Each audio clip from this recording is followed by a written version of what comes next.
Friends, before we dive into today's terrifying story, let me share something interesting with you. Almost 80% of the people who watch our videos enjoy them, but haven't subscribed yet. So, if you're one of those 80%, it'll just take a second. Hit that subscribe button below so you'll never miss our chilling tale. What if Frankenstein wasn't just a story, but a real monster born from forbidden experiments? In one forgotten village, something stitched from the dead began to walk, and once it awoke, death followed wherever it went. Hidden deep between the icy mountains of northern Italy was a forgotten place known as Rafty Village. A village so small, so quiet, that even the wind seemed afraid to stay there for long. That night, darkness fell early. Thick storm clouds swallowed the moon, and freezing winds whispered through the narrow stone streets. From far away, the old church bell rang softly, its echo slow, hollow, and unsettling.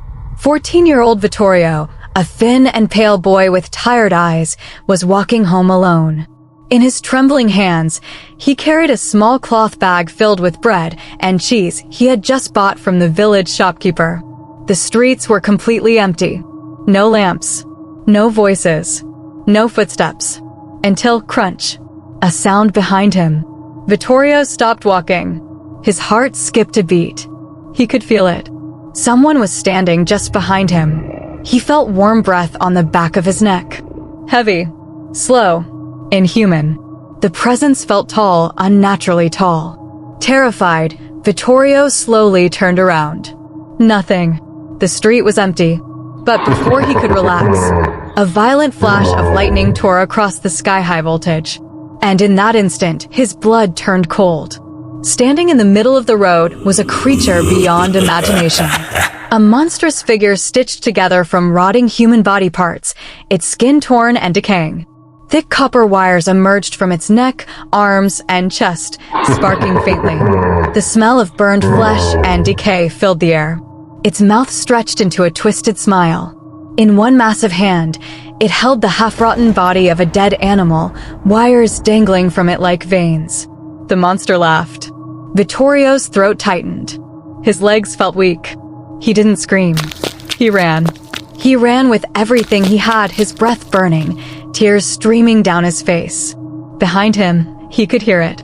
Heavy footsteps. Closer. Faster. The monster was chasing him. Vittorio didn't stop until he reached the church. He turned around, shaking violently. The street was empty again. The monster had vanished. He ran straight to Uncle Aaron's house, bursting through the door, gasping for air. Vittorio had been living with his uncle for the past 2 months. 2 months ago, his parents had died.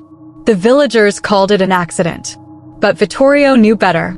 When their bodies were discovered, strange signs were found: acid burns, electrical scorch marks, and copper wires tangled around their remains.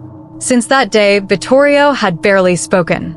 Uncle Aaron, a retired surgeon with a troubled past, often said that Vittorio's parents were involved in experiments that violated the natural laws of life and death. One stormy night, as Vittorio slept, he suddenly felt an unbearable cold. The room temperature dropped sharply. A violent gust of wind rushed inside. His window was wide open. That was impossible. He always locked it before sleeping. As he stood up to close it, he noticed something outside. A shadow. Tall. Massive. Unmoving. Suddenly, rain poured down violently. Thunder shook the house. Lightning flashed again, and there it was. The monster. This time, it held something far worse. In its hands were the severed heads of Vittorio's parents, their lifeless eyes staring directly at him. Vittorio screamed. He ran to Uncle Aaron's room, crying uncontrollably. But when Aaron checked the room, there was nothing.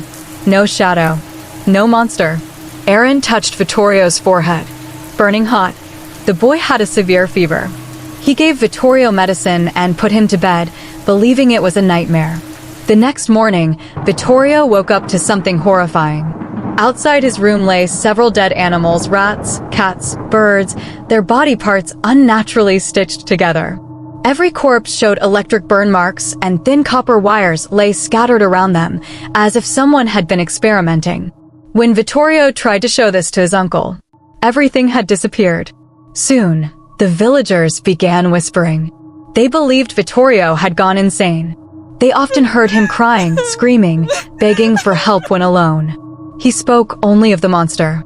Sometimes he was seen wandering the village holding dead animals, begging people to believe him. Doctors claimed Vittorio was confusing his trauma with a famous horror story, Frankenstein, written by Mary Shelley, inspired by old beliefs that electricity could bring the dead back to life. They laughed at him. They mocked him. Eventually, Vittorio stopped leaving the house. One night, Uncle Aaron finally told him the truth. Vittorio's parents had truly been attempting to reanimate a dead body. The body was assembled from multiple corpses. The face belonged to a man who had died a brutal death during one of their experiments, burned alive by electricity. After death, his furious spirit haunted Vittorio's mother, until it possessed the stitched body prepared for the final experiment. Seeking revenge, the spirit used that monstrous body to murder Vittorio's parents. As Aaron finished speaking, the lights flickered violently. Doors and windows slammed open. Freezing wind flooded the house. The smell of rotting flesh filled the air. Aaron lit a candle. In its trembling light, Vittorio saw something terrifying.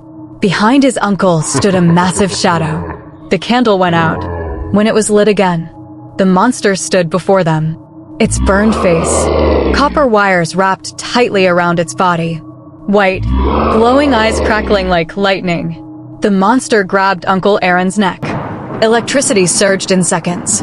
Aaron was dead. Neighbors rushed in after hearing screams. They found Vittorio crying beside his uncle's lifeless body. Copper wires surrounded the corpse. Burn marks covered his face. The monster was gone. Vittorio was sent to a boarding school in France. But the deaths never stopped. Burned animals. Burned humans. Copper wires everywhere. The village was abandoned. And even today, they say Frankenstein still roams the ruins of Rafty Village, waiting. If you enjoyed this terrifying story, don't forget to subscribe to Mythscape because the nightmare is never truly over.